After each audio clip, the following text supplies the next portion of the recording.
Ya, como ya les había mencionado, ¿no? De la primera parte de este tema, que habíamos hablado sobre lo que era el derecho de alimentos, ahorita vamos a hablar la otra parte, la continuación de lo que habíamos tratado la semana pasada.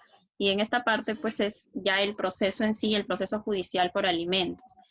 Este es un proceso de alimentos con la nueva ley, la 24439, ¿no? Son reglas que simplifican el proceso de alimentos actual, ¿no? Porque antes contábamos con un proceso extenso, en realidad, y ahorita con esta ley, pues, el proceso de alimentos es un poco más simplificado.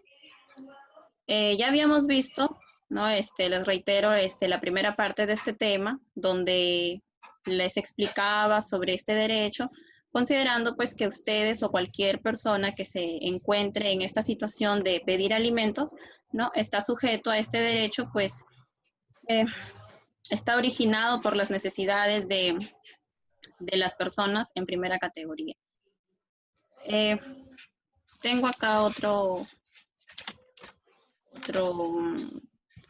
una diapositiva, solamente para recordar lo que era el derecho de alimentos, de lo que ya habíamos hablado, en qué se basa, en dónde está amparado, ¿no? Y vamos a leer, dice, el derecho de alimentos, según el Código Civil, artículo 472, modificado por el artículo 101 del Código de los Niños y Adolescentes, dice, se entiende por alimentos lo necesario para el sustento, habitación, vestido, educación, instrucción y capacitación para el trabajo, asistencia médica y recreación del niño y adolescente. También se considera alimentos los gastos de embarazo de la madre desde la concepción hasta la etapa del posparto.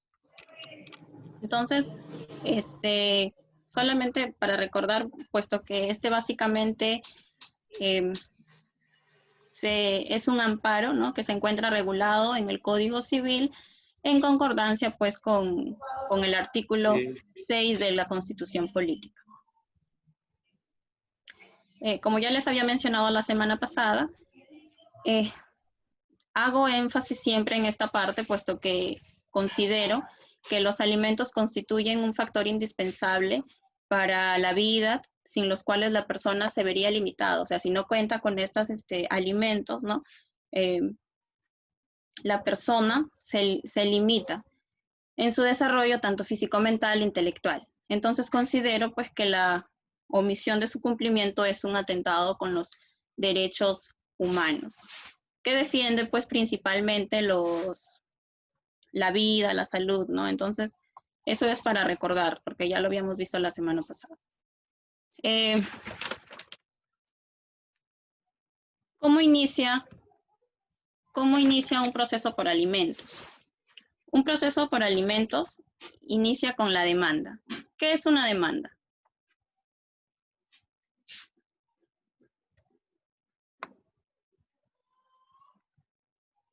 Una demanda es la declaración de voluntad de una persona formalmente expresada en un escrito dirigido a un órgano jurisdiccional solicitando que se inicie un proceso, comience su tramitación y culmine en una decisión que recoja la petición de derecho formulada en dicho escrito.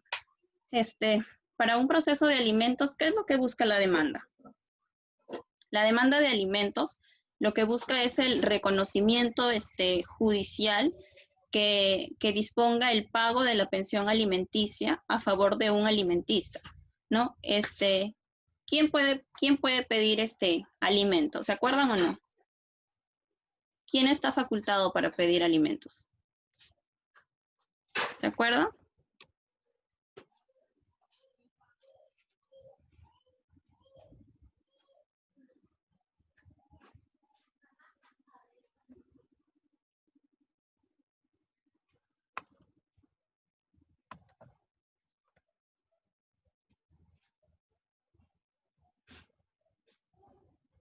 La semana pasada les había dicho que, o sea, los obligados a prestar alimentos, o sea, porque a veces teníamos esa idea equivocada, ¿no? De que los alimentos solamente se prestan entre el padre y al hijo, ¿no? Pero la verdad es que se ve también tanto entre cónyuges, excónyuges, se ve entre hermanos. Entonces, el reconocimiento de alimentos no solamente va para niños, sino también para hermanos, o sea, básicamente está considerado para este tipo de procesos, ¿no?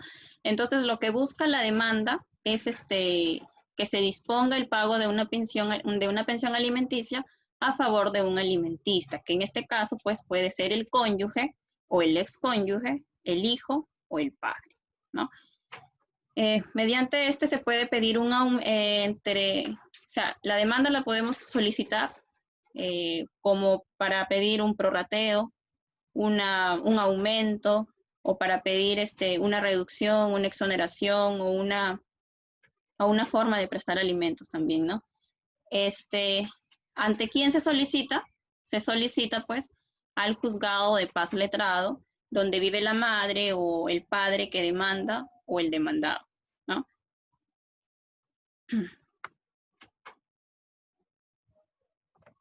Ahora,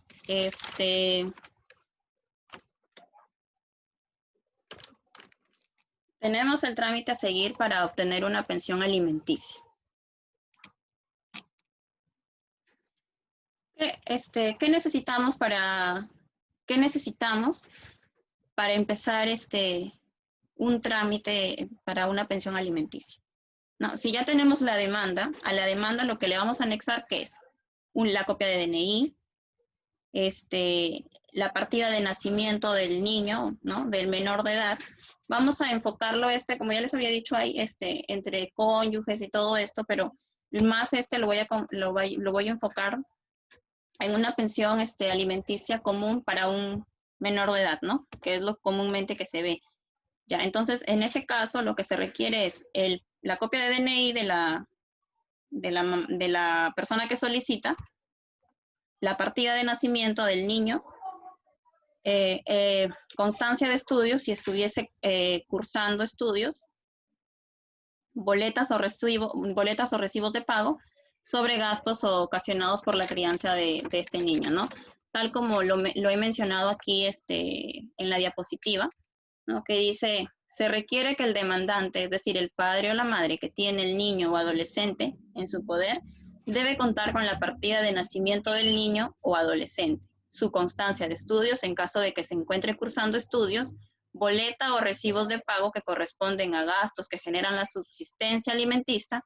A todo ello hay que agregar copia de su documento nacional de identidad y conocer el domicilio real donde va a ser notificado el demandado, en este caso el obligado a prestar los alimentos, ¿no? Entonces, con eso es lo que vamos a adjuntar eso es lo que le vamos a juntar a la demanda, ¿no?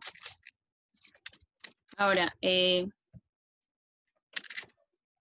lo siguiente es, una vez planteada la demanda, esta se presenta a través de, esperen un momento,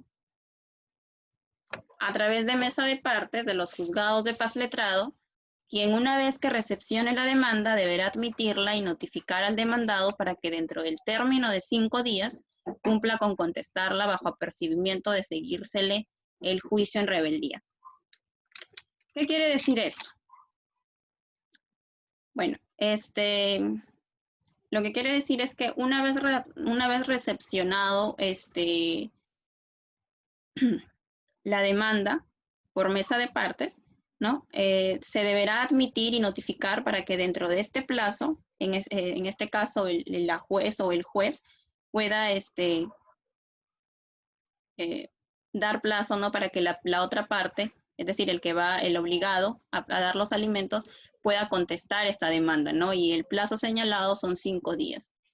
Entonces, una vez que se recepciona por mesa de partes, lo que se tiene que hacer es correr traslado a la otra parte procesal para que pueda contestar esta demanda, ¿no? Y si no lo hace, se sigue un juicio en rebeldía. Luego dice, transcurridos los 5 días sin que el demandado haya contestado, el juez tiene la obligación a cumplirse dicho trámite, resolviéndose, haciéndose efectivo el apercibimiento. En este caso, El apercibimiento pues quiere decir ya cuando se emite sentencia, ¿no? Ya se valoran pruebas, todo ello. Entonces, nosotros,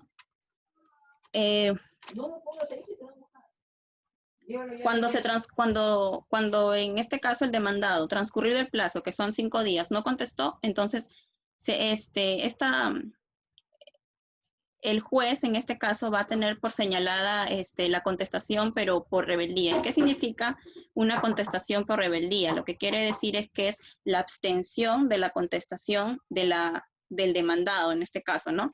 Que a veces pues lo hace porque quiere ignorar el proceso, no quiere hacerse cargo, ¿no? De repente. Y bueno, entonces a ese se toma como rebelde.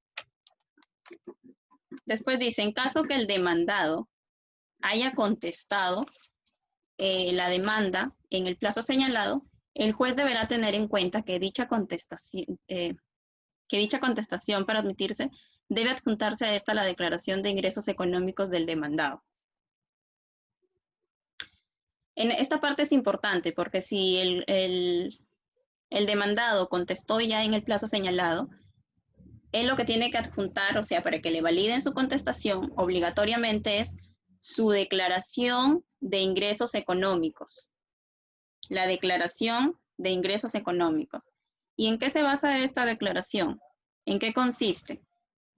Son los ingresos percibidos por el demandado, ¿no? En donde tiene que especificar lo que gasta y con lo que cuenta y lo que gana, ¿no?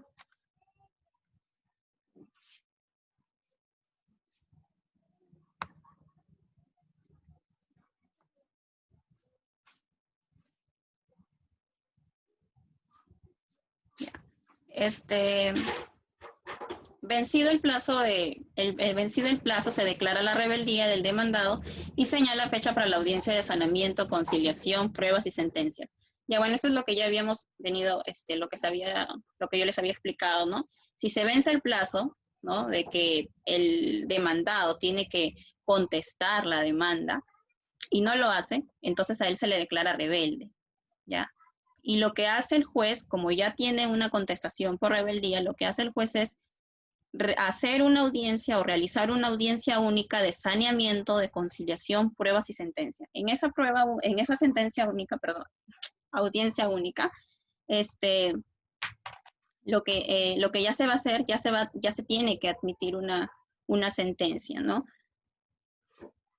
Después dice, no se admitirá reconvención concluida su actuación si el juez encuentra infundadas las excepciones o defensas previas, declarará saneado el proceso y seguidamente invocará a las partes a resolver la situación del niño o adolescente conciliadoramente si hay reconciliación y esta no lesiona los intereses del niño o del adolescente, se dejará constancia en el acta. Esta tendrá el mismo efecto de sentencia.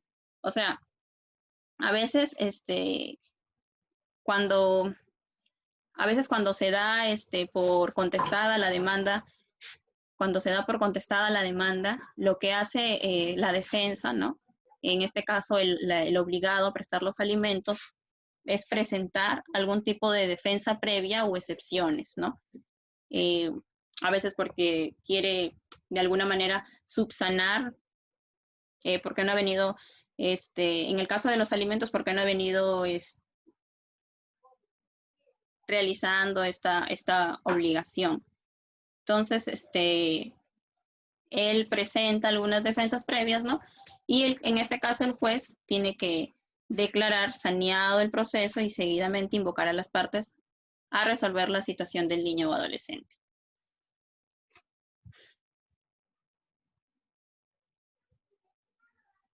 Ya, aquí he tocado un punto importante que me parece que deberían conocer, que la ley 28439, ya es esta ley que simplifica este proceso, porque antiguamente había uno que era muy amplio, muchas trabas te daban. Entonces te simplifica el proceso así, y te dice que si el obligado, luego de haber sido notificado para la ejecución de la sentencia firme, no cumple con el pago de los alimentos, el juez, a pedido de parte y previo requerimiento a la parte demandada bajo apercibimiento expreso, remitirá copia certificada de la liquidación de las pensiones devengadas y de las resoluciones respectivas al fiscal provincial de turno a fin de que proceda conforme a sus atribuciones. Lo que quiere decir esto es que si ya se emitió una sentencia por el juzgado paz letrado, ¿no? En donde se declara que tiene el menor recibir tal liquidación, una liquidación, supongamos, de 8.000 soles, ¿no? Una pensión de 300 soles mensuales, y esta no ha sido absuelta, como ya hay una sentencia previa, lo que se hace es el pasar esta sentencia la coge el fiscal de turno, ¿no? Y remite copias, ¿para qué? Para que sea llevado el caso a la última ratio, que es ya para que lo haga el proceso penal. Entonces, este proceso ya se vería como un proceso de omisión a la asistencia familiar, ¿no? Aquí es donde ya en muchos casos, muchos obligados tienen muchos obligados van a la cárcel, ¿no? Por su incumplimiento y todo. Entonces, es importante que lo sepan. Si conocen personas o menores de edad, ¿cierto? Que de repente no conocen este derecho, es importante que les den esta información porque les va a servir. Ah, y otra cosa que me estaba olvidando es que para el proceso de alimentos no necesitamos, ahorita con esta ley, ¿no? Con esta ley, no necesitamos un abogado. O sea, este proceso lo puedes llevar tú. ¿Y cómo? Seguramente te preguntarás, ¿y cómo lo voy a hacer? Y esto, que lo otro, que de todas formas voy a necesitar de un abogado para que me asesore. La verdad que es importante. Y ya estas cosas las tomes en consideración porque puedes pedir a las oficinas de administración de las cortes del Poder Judicial que te hagan entrega pues de...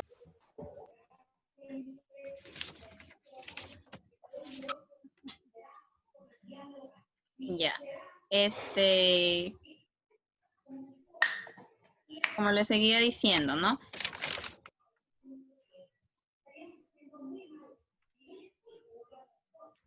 Ya, en esta parte pues le estaba diciendo que consideraba que es importante, ¿no? Que si conocen a personas o menores de edad, pues tengan en consideración que esta información les va a servir y que no es necesario tener no es necesario tener un abogado, ¿no? Puedes tú resolver este proceso, ¿no? Con el formato que les da las oficinas de la administración de las cortes del Poder Judicial. Entonces, es importante que vean eso. Oye, yo les quería hacer una pregunta, pero no sé si es que me podrán escuchar. ¿Sí me escuchan? Ya. Hay una parte que dentro de lo que es ahorita la pandemia, existe la pensión de alimentos en tiempos de COVID. No sé si habrán escuchado por noticias, no sé, ¿no? Entonces, la pregunta que fluye a raíz de eso es, ¿corresponde que el deudor alimentario, es decir, ¿no? El papá, en este caso, si estamos enfocándolo al margen de esto, el deudor alimentario deba en este tiempo pagar la pensión en tiempos de COVID? Considerando que existen muchos deudores alimenticios que tienen trabajos formales, pero, ¿no? Y que tienen trabajos formales y que aparecen en planilla y todo eso, ¿no? Pero también hay deudores alimentarios que tienen trabajos informales, ¿no? Y eso es lo que ha venido. Entonces, a raíz de eso, lo que ha desencadenado la enfermedad, pues, ha hecho que los deudores se queden imposibilitados de subsanar, en todo caso, estas necesidades, ¿no? De tal forma con todo lo de la pandemia se han suspendido varios derechos fundamentales y entre ellos enlaza esta parte de lo que es la necesidad del niño en este caso, ¿no? Entonces, yo les pregunto, ¿ustedes consideran que ahorita el deudor alimentario tenga que dar una pensión alimenticia? Claro que sí. Sí, pero también hay una parte que dice, hay una parte, ¿no? Dentro de lo que se ve en los alimentos que dice que se tienen que ver tanto las posibilidades que tiene el deudor alimentario, ¿no? Para poder dar, valga la redundancia, una pensión alimenticia y también las necesidades que debe tener el, el niño, ¿cierto? Entonces, en este caso es un poco, genera más que todo un impacto, ¿no? Porque aquí leyendo un poco yo para traerles esta información, genera un impacto en lo que es el principio, un principio de la constitución política, que es el principio el principio del interés superior del niño. Ya, entonces, básicamente este principio que establece la constitución política es garantizar el desarrollo integral, la vida y la salud del niño. Es decir, que sobre otras cosas lo que se tiene que priorizar siempre son las necesidades del niño, ¿no? Considerando que debe tener un desarrollo integral. Entonces, por eso es un poco complicado, pero en mi opinión, yo considero que se debería pues seguir dando una pensión alimenticia. Luego ya, uh, luego ya se habrán dado cuenta que para reducir lo del hacinamiento, se se tomaron algunas medidas al respecto, ¿no? Y entre ellas estuvo lo que era lo del proceso de alimentos. No sé si habrán escuchado sobre que los deudores alimenticios que estaban en la cárcel, ¿no? Que están en la cárcel, podían salir acreditando el pago de su última liquidación pendiente y pagando una reparación civil. No sé si habrán escuchado eso.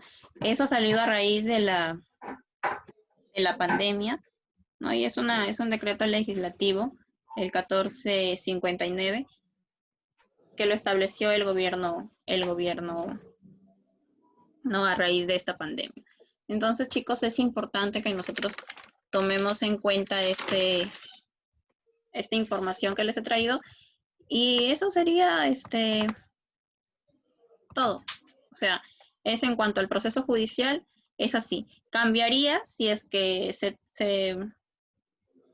solamente cambiaría ahí en lo que es los anexos que se deben adjuntar a la demanda, si por ejemplo un proceso de alimentos se hace entre cónyuges o entre hermanos, ¿no? Porque en el caso de cónyuges ya no sería la partida de nacimiento, sino lo que se adjunta es la partida o acta de matrimonio, ¿no? Eso para un proceso de alimentos entre cónyuges. Pero he considerado más que todo traer un proceso para niños, o sea, de menor de edad, porque creo que es lo que comúnmente se ve. Y ya saben, pues, que el proceso de alimentos comienza con la demanda, ¿no? Y se solicita al juzgado de paz letrado. Es fácil. No hay necesidad ya de contar con un abogado. Es un proceso que lo puedes ir siguiendo tú, ¿no? Y más que todo esto se demoraría un plazo máximo de 6 meses.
Ya, entonces, básicamente eso es el proceso es el proceso judicial por alimentos, considerando y teniendo en cuenta, pues, que en la primera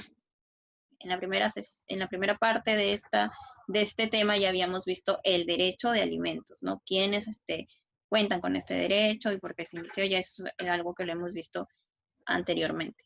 No sé si tengan alguna duda sobre esto, me la pueden hacer llegar. ¿Tienen alguna duda?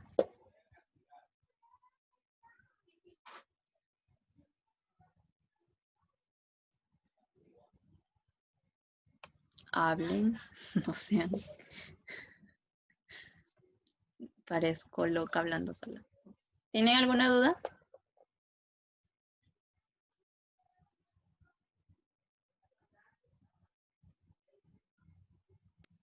Todo entendido. Ya, muy bien. Su silencio lo voy a tomar como que no tienen ninguna duda. Bueno, entonces, básicamente es eso, ¿no?